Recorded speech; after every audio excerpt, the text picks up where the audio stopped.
Okay, brothers and sisters out there, we are definitely living in exciting times. All the prophecies are being fulfilled throughout the world. Like, there's just so many things going on. The other day, I saw someone that, what's it called? They shared an article. This is what the article said. Right away, this is what came in my mind. Let me read this part to you first. This is what it says. I don't know if these guys are Muslim or what, but this is what it says, okay? Jerusalem and Rome will be conquered. Well, it's new Islamic. Okay, let me click on the thing and see what it says here. It's just crazy. Is this the Psalm? Okay, yeah, about Psalms 83 war, where they want to wipe Israel off of the face of the map. It's just crazy. But anyways, this is the point that I wanted to make. Okay? It says Jerusalem and Rome will be conquered. That's a well-known fact. Yet I wonder if this guy even knows what he's talking about. Number one, Jerusalem is going to be the headquarters of the Antichrist during the time of Jacob's trouble.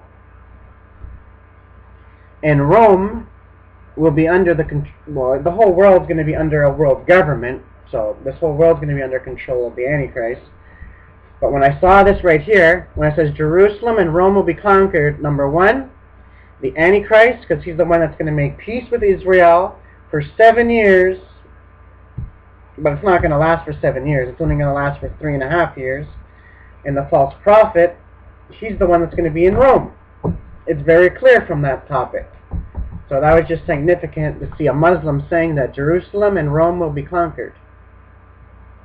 But anyways, what I want to discuss right now is about the temple. Because the Jews are just sleeping and dreaming about rebuilding their temple. Because this has been they've been laying the groundwork for this for years. Everything the Bible said is happening. Now, Bible prophecy is a powerful witnessing tool, and this should show anybody that the Bible is God's Word. Because fulfilled Bible prophecy proves that the Bible is true and that God exists. Because God says, I tell you before it happens, so that when it happens, you may believe. Because you can study the Quran, the Book of Mormon, the Hindu scriptures, the Buddha scriptures, you name it.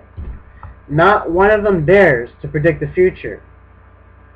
Only the Bible dares to do such a thing as this. And the Bible prophecies are not small things that sidekicks try to pull off and all this. Bible prophecy is precise.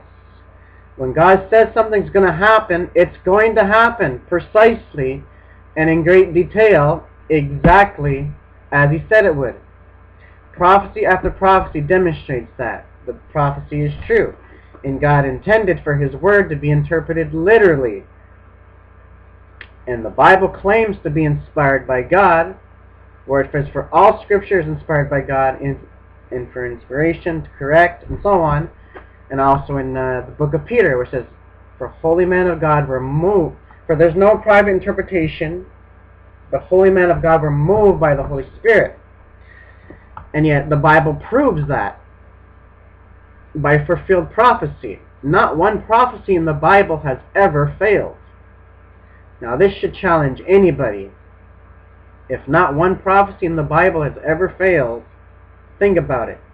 Even if you don't have that much faith at all.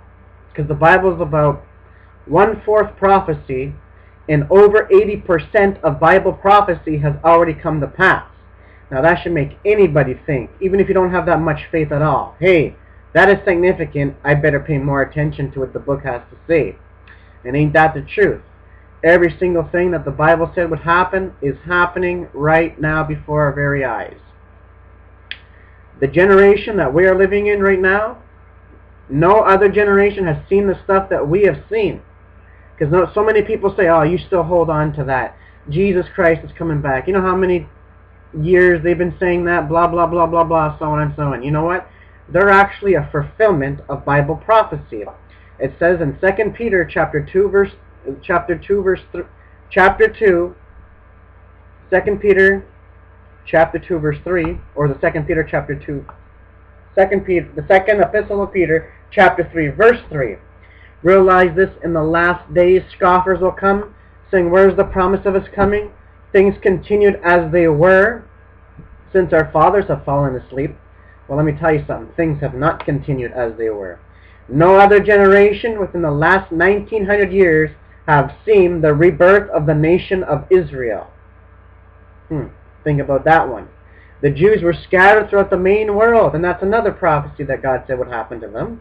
He didn't just say that they'd be scattered, but he also promised that he'd bring them back, and that's exactly what he did. And also, the Jews got Jerusalem back as capital. June 5th through 10th of 1967, during the Six-Day War, the Jews got it back. Now think about it. Jerusalem is going to be the price for war. That is what's going to cause World War III, is the city of Jerusalem. Okay? Imagine saying all this stuff back then to David, to King David, while he was ruling Jerusalem, that one day in the distant future, this oldest city that you're reigning over right now, Jerusalem, is going to be the center of attention of the world. It's going to be on every news station of the world. He'd probably think that you were a little crazy. But yet, it doesn't take a genius to discover that out today, that Jerusalem is indeed the center of the world attention. You have the United Nations, you have the European Union, you have the Vatican, and you have all the Arab nations that are saying to Israel to give up their sovereignty over the city of Jerusalem. And you know that's never going to happen, because Jerusalem belongs to the Jews. It always has, and it always will be, regardless of who's watching this video. Let me give you some history lessons. Anybody that studies the Quran, okay, guess how many times it mentions Jerusalem in the Quran? Mark a big fat 0. Not even once.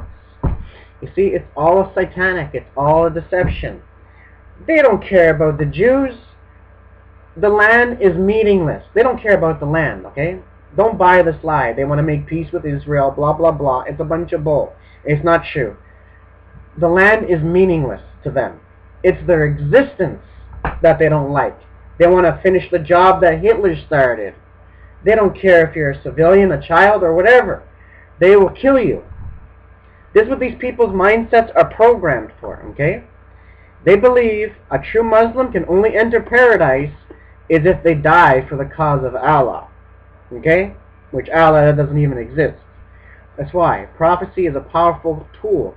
Even in Isaiah chapter 42, God is actually declaring to the people that they were claiming to have their gods and so on and so on. So God came along and said, okay, who can proclaim as I do? Let him proclaim it. Set it in order. And nobody has ever taken God up on his challenge. That's why God shows that he is who he claims to be.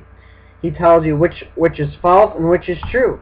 And only he has done it time and time and time again. He doesn't just know the beginning to end. Because many people say God knows the beginning to end. Yeah, he does know that. Of course, he's God. He knows everything. But if you read Isaiah chapter 46 from 9 to 10, it says very clear, for I am God, and there is no other. For I am God, and there is none like me, declaring the end from the beginning. You see, God has declared the end from the beginning.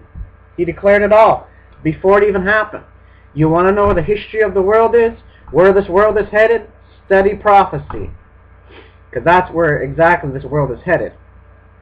So, Jesus said in John chapter 14, verse 29, I tell you before it happens, so that when it happens, you may believe. And he also said in John chapter 13, verse 19, I tell you now before it happens, so that when it happens, you may believe that I am he. You see? He's going to tell you before it happens, so that when it happens, you cannot deny it. You cannot escape it. You're going to have to come back to this time and admit that I told you exactly what is happening right now in our world. I told you way before it happened, and there was no way for anybody to make this stuff up. And that just shows that God exists outside of time, but for us, we don't know what's going to happen tomorrow because we have to wait for the event to happen, but not for God because He exists outside of time, and God is the maker of history. He knows everything. He's the God of history. He knows it all before it even happens. So anyways, I want to get into this topic here about the rebuilding of the temple. Yeah, like I was saying, before we get into this, so Israel's back in the land. Like people saying, oh, you've been saying that for 2,000 years. No one has seen the stuff that we have seen within the last 1,900 years. You have Israel back in the land. Jerusalem is back as capital. And Zechariah's prophecy, chapter 12, where it says, Jerusalem shall be a burdensome stone for all peoples. And it's a burdensome stone for all peoples. The United Nations devoted its time to it. And the United Nations have condemned Israel for defending herself many times. But they have never condemned the terrorists. You see that? It's like it says, all nations will be against Israel. We see the birthing and the rising of a new world order, a one world government. Everything is all coming together. They're creating a one world government, a one world economy. Well, actually, we're already living in a global economy. You just need a world government now to support it. And they want a one world currency and a one world religion. And these people are working on this day and night. This is coming. Okay? And they say the only way that we can have world peace and get along and put an end to war is if we all come together in global harmony and unite under a global community, a global body where a one leader rules everybody, a one world dictator. And that's exactly what the Bible prophesied. And that's what's coming, the Antichrist. He'll be a world dictator. He's going to be like that this world has never seen before. He's going to make Hitler look like a choir boy. That is how bad this guy is going to be. But at first, he's going to come as a man of peace. He will look the farthest from evil. He won't even look like that he can hurt a fly, because that is Satan's Messiah, is the Antichrist. He'll be a well-known political leader. He will rule this world economically, politically, financially, and religiously to control everybody. It's just incredible, everything that's taking place right now, ladies and gentlemen. Like a couple years ago at the G20 summit, they said in the not-too-distant future, and I believe this to be the Antichrist, they said in the not-too-distant future, they're calling for a one-world monetary leader, one person to control all the money of the world, and everything's going cashless, everything's going electronic. Very few people today just use cash. Most people use credit cards, debit cards, Visa cards, whatever. You can use your cell phone too, by the way. Very few people use cash. Understand? We have to get rid of cash. Cash is filthy. Cash is dirty. It will eliminate bank robberies. It will prevent fraud, prostitution, tax evasions, cheating on your income tax, etc. So what are they going to do? Everybody's going to have to get a global body ID system. That's why the governments of the world are pushing very, very hard right now for biometrics, a new identification system to protect you from identity theft, which is a lie. They've been at it since the very beginning, because before they can have total control of everybody, they need to get rid of cash. Because as long as you have cash, you're in a free society, and they don't like that. What they're going for is a surveillance society, total surveillance nightmare. You cannot imagine. Because in a surveillance society, you cannot have a free society. That's why they want everybody to have a national biometric ID card, where you're going to have to thumb scan to travel and all this other stuff. It's just incredible, everything that's taking place. That's what they're working on right now. So a cashless society. Russia's coming back into power. As Ezekiel chapter 38 said, And if you weren't a student of prophecy, you wouldn't have known that, because Russia lost its power after World War II, and yet the Bible said that's exactly what would happen, and it's happening. What else? Yeah. What's it called? Turkey, believe this or not, Turkey and Israel, they used to do military drills with one another. That would have seemed like a contradiction. But yet the Bible said that Turkey would be with the allies that would be going up against Israel. But until a leader came in that was anti-Israel, that relationship was broken up. And I think also Israel and Egypt had a 40-year peace treaty until another guy came in and he broke it off. Exactly as the Bible prophets predicted. It's happening right before our very eyes. The allies that used to be friends with Israel are now against her, exactly as the Bible predicted. Exactly. They want to annihilate Israel. Even Muhammad said that the resurrection will not happen, okay, for the Muslims. The resurrection will not happen until the Jew is wiped off of the face of the earth. And it says in the end time, that day, the end will not come until the Muslims kill the Jews. In that day, Allah will give the trees and a rock a voice and say, Muslim, there's a Jew hiding behind me, come and kill it. You see, this is just sick. This is beyond sick. That is totally satanic. There's no peace in that at all. And they say that's one of the most peaceful religions. They're totally sickening. Okay? They marry their own children to grown men, 50-year-olds. You guys can go check this stuff out. Muhammad, he married a 6-year-old girl. Okay? He was like 50-something. That's perverted. He was a pedophile. And that's no prophet of God. Okay? He wasn't a prophet. You want to name him properly, call him the false prophet. He was a pedophile. That's what he was. A sick man. And his last words were, may Allah curse the Jews and Christians. And it says it in the Quran as well. Do not take Jews and Christians as friends. Besiege them. Set before them ambush. Slay the adulterer. All non-Muslims. And yet people say, why don't we all just blend in? Why don't we all get along? Yeah, one world religion. That's exactly what they're doing. And that's what the Pope is doing right now. He's uniting everything. It's like everything is here. Anyways, so let's get into this about the temple that is going to be rebuilt. Even that, the Sanhedrin has returned. There's so many things that are going on. So many people don't even realize. So anyways, let us get into this. The coming third Jewish temple, it will be built in the time for the fulfillment of Daniel's 70th week.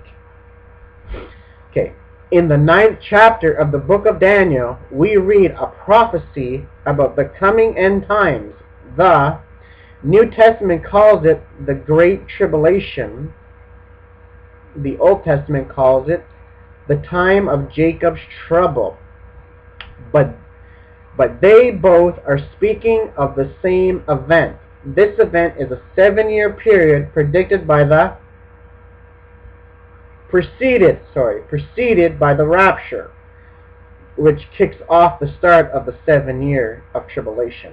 The rapture occurs first, and then that's why it's called the time of Jacob's trouble. It's clearly for the Jews to go through that time period to come into salvation. It's to purify them. We are already made pure by the blood of Jesus Christ. It is clearly for the Jews to come into salvation. That's why it says in Romans chapter 11, verse 25, Paul is clearly saying, I do not desire, brethren, that you should be ignorant concerning this mystery, lest you should be wise in your own opinion, that blindness in part has happened to Israel until the fullness of the Gentiles has come in, and so all Israel will be saved. So when that last Gentile believer comes into the body of Christ, they come into the church, the rapture will take place, and then God will focus his attention back on the nation of Israel, because he still has unfulfilled promises that he hasn't fulfilled yet to Israel. That's why 69 weeks have already passed. There's one more week left for Israel, which is 7 years. The 70th week. When the last Gentile comes in, when the last believer gets saved, the rapture will take place, and only God knows who that is. That's why the rapture is imminent, because the Jews rejected Jesus Christ as Messiah, so salvation has gone to the Gentiles for now. God has been dealing with the Gentiles. He called himself a people out for his name. And after this, as it says in Acts chapter 15, and after this, I will return to the tabernacle of David, which is the nation of Israel. Like it says, and so all Israel will be saved. And you have the 144,000, you have 2 witnesses, you have angels. The church is gone. Because this is clearly a time of wrath. Before God sets up his kingdom on earth, he's going to deal directly with the rebellion and sin of this world. God is going to purge this world of its evil. He's going to destroy the evil by pouring out his wrath. Half of the world is going to be annihilated by the judgments. That's how bad it's going to be. So, this is where this world is headed. Wrath and judgment is coming on this world, but before Jesus Christ can return, the Jews have to be converted, and that's why it's called the time of Jacob's trouble. It says, for when they are in tribulation, they will seek him, and very like a few remnant will be saved, as it says in Zechariah. And then they will call on the name of the Lord. Like Jesus said, you will not see me again until you say, blessed is he who comes in the name of the Lord. And even in the book of Hosea, chapter 5, verse 15, I will return again to my place until they acknowledge their offense. And when they're in their affliction, they will eagerly seek me. So they cannot come back. The second coming of Jesus Christ cannot happen until the Jew acknowledges Jesus Christ as their Messiah. And then he will return. That's another reason why Satan's trying to wipe the Jew off the map. Because he knows if he can wipe the Jew off the map, then Jesus' second coming cannot occur. So God has kept the Jew alive. Like, there's just so many things. Until they acknowledge. And they will acknowledge. They will recognize Jesus was their Messiah that died 20 centuries ago. It says they will cry for him as one's only child. They're going to realize it. So anyways, that's why it's clearly called the time of Jacob's trouble. You have a temple rebuilt. It's going back as it was in Old Testament times. You have the 2 prophets, 2 witnesses. And like Jesus said, this gospel of the kingdom will be preached in all the world. So it's going to be the Jews that are going to be preaching. That's why in Revelation chapter 7, you have the 144,000. Revelation chapter 11, you have the 2 witnesses. In Revelation chapter 14, verse 6, you have angels proclaiming the everlasting gospel. And then the end. That's it. Jesus, the second coming will occur. But the rapture takes place way before that. It's not the same event. The second coming has signs that have to unfold. The rapture has no signs connected to it. But the things that are going to be going on after the rapture, you can also indicate these things as well, because we know the rapture takes place before that. So God is setting the stage right now for the final drama that is going to be taking place. You see the rise of a one world government, one world, all of that stuff that no one has ever seen ever before. This is the time that Jesus Christ is coming back, and he's coming back very soon. I believe we don't have that much time left for everything that is taking place in our world right now. We don't have years. Believe me, we do not have years. He's coming sooner than most people realize. So let's read this. What Daniel saw. Okay. 70 weeks. Listen very carefully. 70 weeks are determined upon thy people. Thy people? Daniel was a Jew, right? The 70 weeks are determined upon the Israelites, the Jews. Upon thy people and on what? And upon thy holy city. What's the holy city? Jerusalem. Very clear. To finish. How can you finish something if you didn't start it in the first place? It doesn't make any sense. To finish. Something must have had it before that in order to be completed. To finish the transaction, and to make an end of sin, and to make reconciliation for the iniquity and to bring in everlasting righteousness. When is that going to happen? To bring in everlasting righteousness, this occurs at the second coming of Jesus Christ. And to seal up the vision and prophecy, and to anoint the most holy. Know therefore and understand that from the going forth of the command to restore and to build Jerusalem, look at this, unto the Messiah the Prince shall be 7 weeks and 62 weeks. The street shall be rebuilt again, the wall even in troublesome times. And after 62 weeks shall Messiah be cut off. Talking about Jesus' death on the cross. It was rebuilt. The temple, the city was rebuilt because Jerusalem got destroyed over and over again. But look at that. Messiah shall be cut off. Talking about Jesus' death on the cross. Shall be cut off.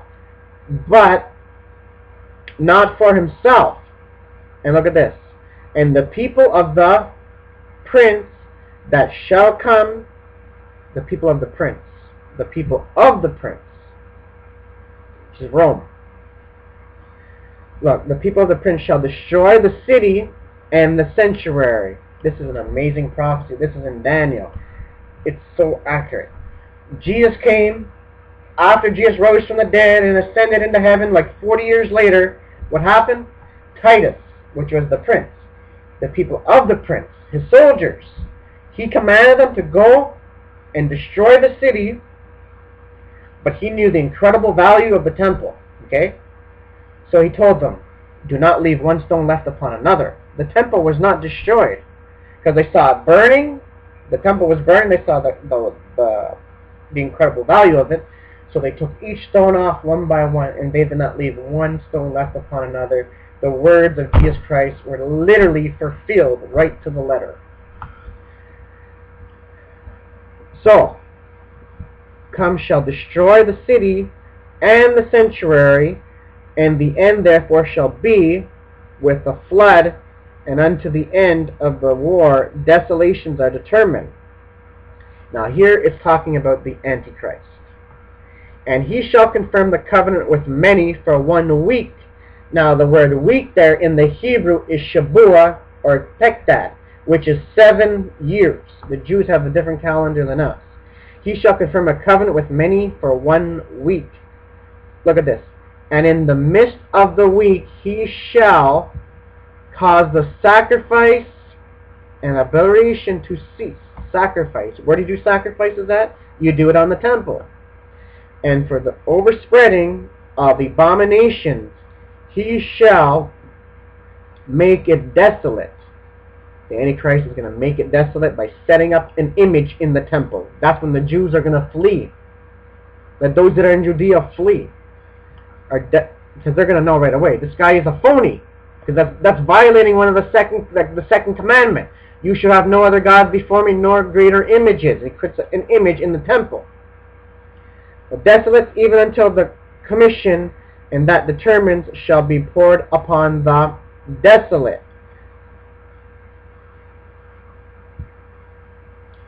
For a full examination of the prophecy of Daniel's 70th week. Okay.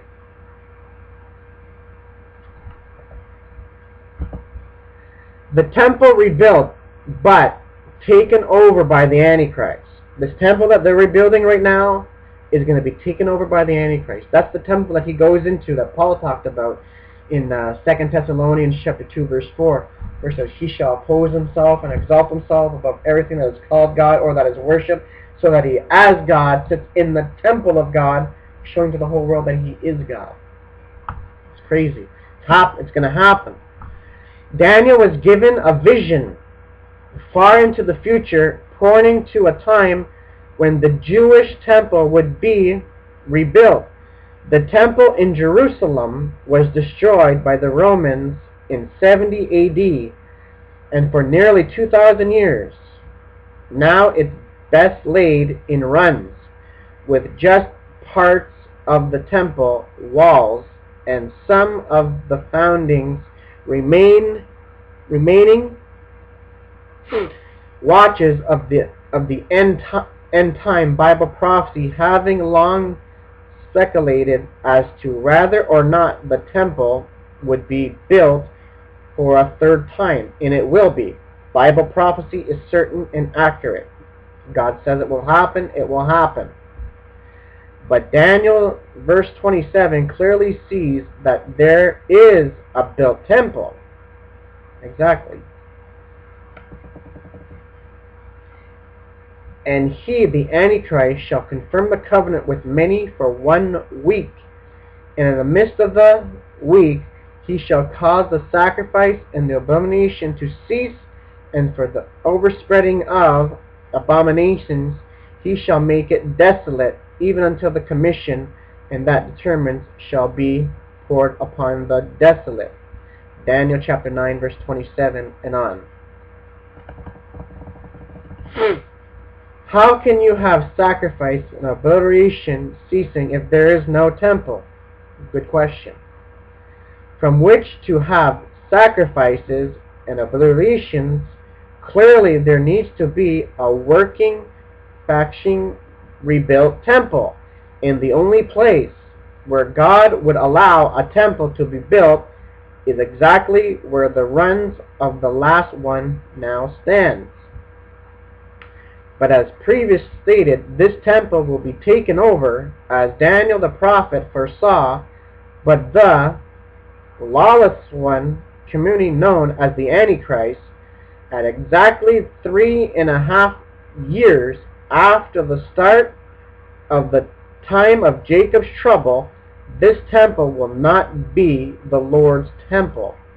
The glory of God will not inhabit it.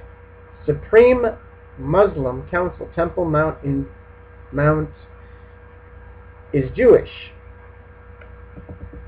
Like it or not, the Temple Mount belongs to the Jews.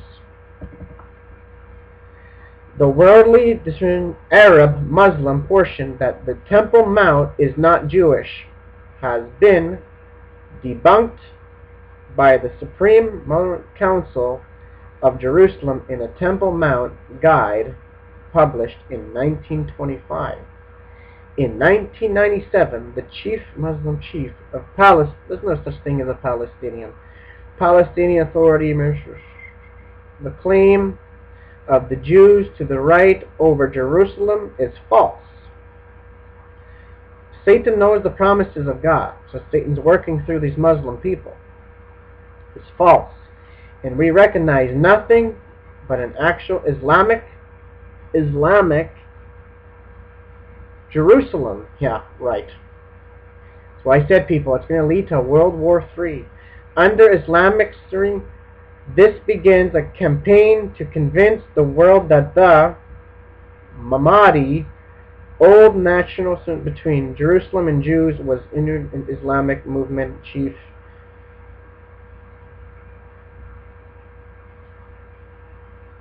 They want to make Jerusalem Islamic. It's not going to happen. It's going to be a big, big, big war.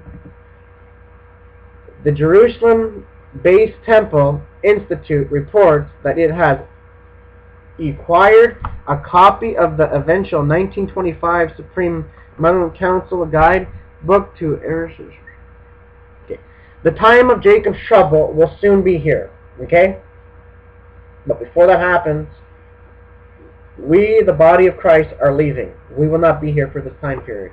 Because clearly the time of Jacob's trouble was clearly for the Jews, for Israel. And God dealing with sin on the world. He's pouring his wrath upon a Christ-rejected world. People have said that since all the various elements need to stock the temple would take so long to recreate according to the Bible, exercising standards, that 7 years is just not enough time to complete the mission. And they are correct. It would take years, decades to rightly create all elements needed for proper temple worship elements like these. Yeah, these are the temple things. Oil, picture of replening the marrow, small golden flash, silver. They got all this stuff. Everything's ready. They got it all. The Temple Institute in Jerusalem has been working since 1987, recreating the elements that will be needed and used in the about to build the third temple. Now you can argue all you like about what will happen to the Muslim mosque that there's now and all the other points, but this is much I know. But dare to dream the coming third Jewish temple. The God that 2,000 years ago declared that in the last days Israel would be regathered and brought back to their land is quite capable of working through time and space to bring about his prophesied of the rebuilt temple. Well, will construction begin before or after the rapture? No one knows.